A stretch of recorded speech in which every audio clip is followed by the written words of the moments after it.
शुक्रिया mister speaker.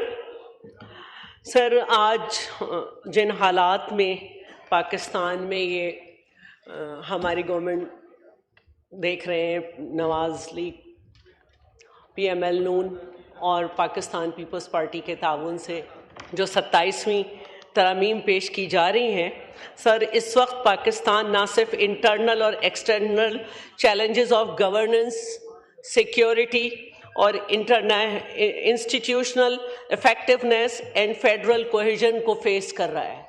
Sir, ये challenges हैं हमारे इस वक्त, और हम ये समझते हैं कि ये इस वक्त नेशनल इंटरेस्ट में, अगर आप देखें तो ये अमेंडमेंट्स जो हैं वो हमें ये अपॉर्चुनिटी दे रही हैं कि हम रिफ्रेम और स्ट्रेंथन करें कॉन्स्टिट्यूशनल फ्रेमवर्क को। सर, ये अमेंडमेंट्स जो हैं ये बेटर गवर्नेंस, स्ट्रॉन्गर फेडरेशन और रीइंफोर्स्ड नेशनल डिफेंस जो है उसके लिए पेश की जा रही हैं। जिस दिन चेयरमैन बिलावल ने ट्वीट के ज़रिए एजेंडा वायरल किया और उसके साथ साथ ये बताया भी कि पाकिस्तान पीपल्स पार्टी CEC मुनक्किद कर रही है इन पे गौर व गौस के लिए, तो एक पब्लिक ओपिनियन के लिए उन्होंने ये ट्वीट किया। और उसके साथ साथ हमने देखा कि तमाम इलेक्ट्रॉनिक्स चैनल पर एक नेशनल डायलॉग का आगाज़ हुआ। हम ये समझ रहे थे कि जिस तरह पाकिस्तान पीपल्स पार्टी अपनी CEC में ये एजेंडा ले जा रही है, कम अज़ कम जो इसकी हेडिंग्स थी जो चेयरमैन ने ट्वीट की थी, लोग उस पर अपनी पार्टी की मीटिंग्स करेंगे और एक राय देंगे कि क्या होना चाहिए क्या नहीं। लेकिन इसके बरक्स जो है, मैं जितने चैनल्स पर गई, मैंने मुख्तलिफ चैनल्स पे जब प्रोग्राम किए, पार्टी के ओपोजिशन पार्टी के मुख्तलिफ रहनुमाओं के साथ, सबकी हर नुक्ते पे बड़ी अलग अलग राय थी। और जब ये कमेटी बनी तो बड़े अफसोस की बात है कि अगर ये जाते और वहाँ पर अपने पॉइंट्स देते, चाहे वो डिसेंटिंग नोट्स की ही शक्ल में आते, लेकिन वो तारीख का हिस्सा बनते और ये बात लिखी जाती कि भाई ये बड़ी अच्छी तजावीज़ थी लेकिन सुने नहीं गई, लेकिन इन्होंने वहाँ जाने की जहमत ही नहीं गवारा की। तो उसके बाद जितनी भी डिबेट इधर हुई और हमने ये महसूस किया कि 2 पॉइंट ख़ास तौर पर एक और भी जिस पे बात की जा रही है। सर, सबसे पहले तो यही बात की गई कि फेडरल कॉन्स्टिट्यूशन कोर्ट क्यों बनाए जा रहे हैं। जाहिर है कि हम समझते हैं कि ज़्यादा वक्त जो है ये कॉन्स्टिट्यूशनल केसेस ले लेते हैं और सुप्रीम कोर्ट को जो है वो काफ़ी उसमें केस पेंडिंग हैं, तो अवामुन्नास की बेहतरी के लिए ज़रूरी है कि उनको स्पीडी जस्टिस मिले। ये बिल्कुल दलील सामने आई।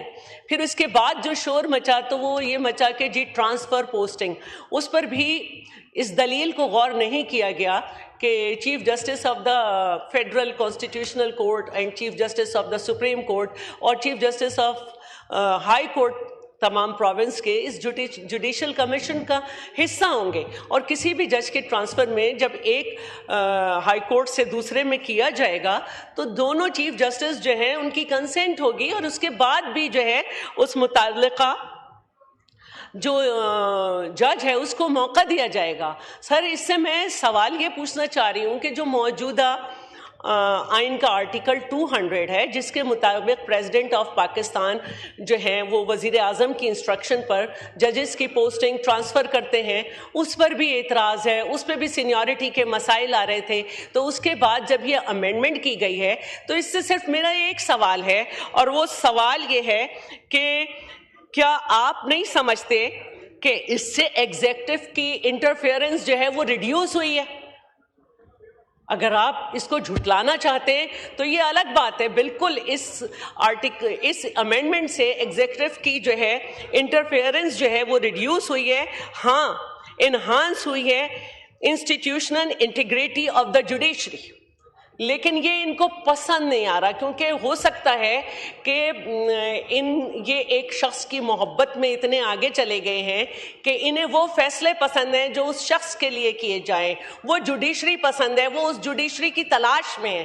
तो ये एक बड़ी अजीब सी बात है कि आप ढूंढ रहे हैं वो जजेस जो कि आप जब पहुंचे तो कहें कि इस केस में भी जमानत, आने वाले केसेस जो बन रहे हैं उसमें भी जमानत, और जो जहन में है उन पे भी जमानत। तो सर ये दौर अब खत्म हो गया और हमें अब आगे बढ़ना है और हमें ये देखना है कि हम जिस चीज की तरफ जा रहे हैं उसमें से हमें क्या फायदा हो रहा है। आप इस पे बहस कर सकते हैं, आपने एक नो जो है वो अपने दिमाग में फिट कर लिया और उसी पे बढ़ रहे हैं। उसके बाद जो है 243 पर भी बात की गई, तो 243 पे जब बात की गई तो यहाँ तक जज्बाती हो गए कि इन्होंने कहा कि भारत में भी तो फील्ड मार्शल है, क्या उनको कवर दिया गया है?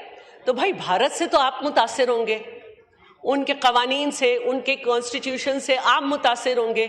उस भारत से जहाँ पे अक़लियतों की ज़िंदगी हराम है, जहाँ पे जो है गोदी मीडिया है और हम उसको मोदी मीडिया भी कहते हैं, जो अपने अवाम को सही इन्फॉर्म भी नहीं करते, जहाँ पे अपने ऑफिशियल्स की इज्जत नहीं है, जिनको बहुत बुरी तरह से मसाइल दरपेश है।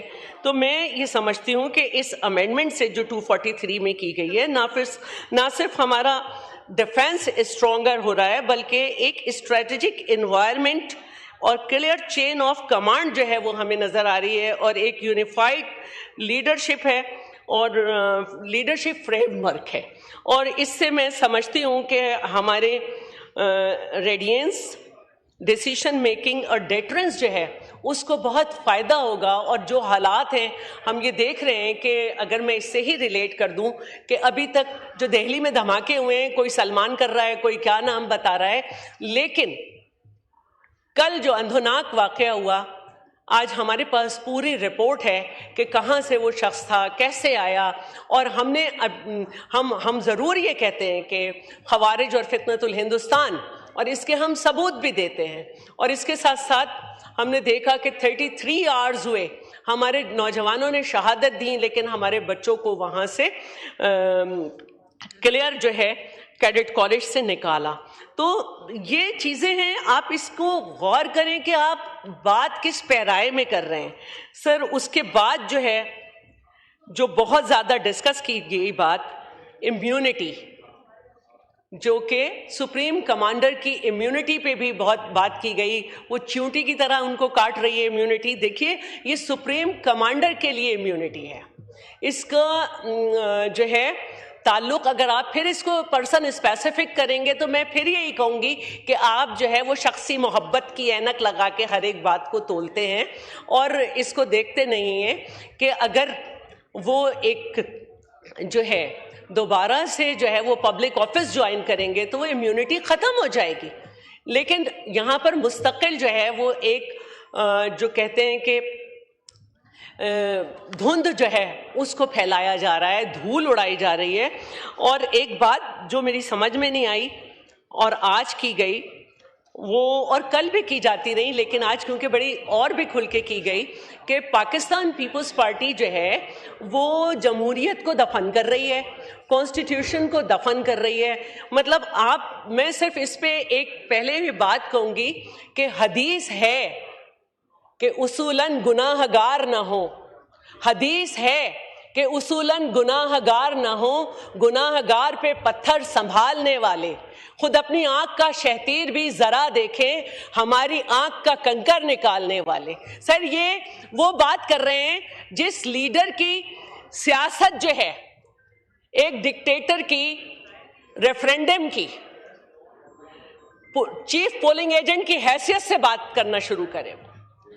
जो वो डिक्टेटर जिससे उनकी लड़ाई इस बात पे हो, डिक्टेटर ने अपनी किताब में लिखा जब तक वो जिंदा रहा इन्होंने उसको जो है चैलेंज नहीं किया, कि उनकी और इनकी लड़ाई ये थी कि वो इनको 36 से 40 सीटें देना चाहते थे, ये 100 मांगना चाहते थे। तो कहां से आपके यहाँ जमहूरियत थी, कहां से आप कॉन्स्टिट्यूशनल इलेक्शन लड़ना चाहते थे? और ये रविश फिर जारी रही 2018 में भी आपके लिए बिल्कुल फरमाया गया, आपके प्यारों ने फरमाया कि आपको थर्ड ऑप्शन के तौर पर लाए थे। सर वो हमें जमहूरियत सिखा रहे हैं जिनके बानी ने खुद ये कहा कि जब हमें कोई लॉ पास कराना होता था तो हम जो थे हमें फोन कराना पड़ता था।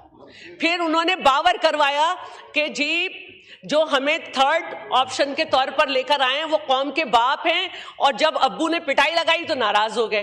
तो सर ये दोहरा मयार जो है ना, ये इसको खत्म करें। आप जो है इस बात को अंडरस्टैंड करें कि वक्त क्या है। और सर ये एक बात जो है जो मुझे आखिरी करनी है वो ये है कि आप अभी भी कानून और आइन के दायरे में नहीं है।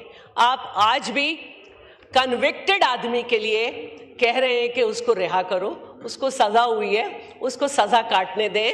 देखिए हमारा लीडर वो है जिसको बगैर सजा के जेल में रखा गया, और हर गवर्नमेंट ने अपनी हसरत पूरी की कि कहीं से कोई करप्शन निकालें, लेकिन यहाँ तो सजा हो गई है।